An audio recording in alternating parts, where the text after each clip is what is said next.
Hi, mga mahal, ang ating topic ngayon na tinatanong ni Joshua. Ang tanong niya ay, may ay ka? Kapag halimbawang nilabasan ka sa loob, ano ang ginagawa mo para hindi ka mabuntis o may iniinom ka bang gamot?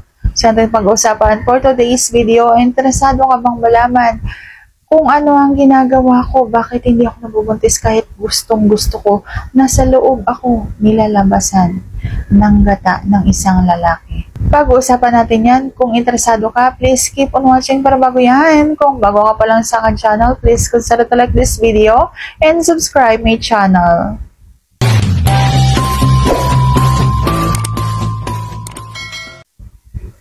Ang sagot ko dyan ay wala akong ginagawa. Ang ginagawa ko lamang ay pagkatapos ng anuhan, naghuhugas po agad ako. Pero, huwag niyo akong gagayahin kasi ako po ay meron sa loob ng aking bahay bata na nagpipigil sa akin para hindi ako makabuo. Kaya huwag kayong gagaya na ay si Aika hindi nabubuntis kahit na laging nilalabasan sa loob, nagsasalubong pa sila paglalabasan. Hindi po ako dapat gayahin. Okay po? Kasi kahit na kayo ay inilabas niyo pa yan o may konting natira dun sa loob mo kahit na magugas pa kayo, kung talagang makakabuo kayo.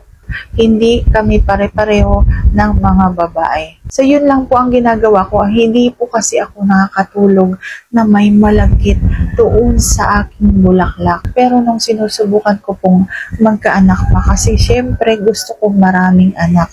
Opo, ako yung babaeng gusto ng maraming anak. Pero ganun po talaga siguro kapag ang isang babae gusto ng maraming anak, hindi binibigyan ng maraming anak. Pero may dahilan po ang poong may kapal. May dahilan po ang Diyos kung bakit ganun lamang yung binibigay sa atin.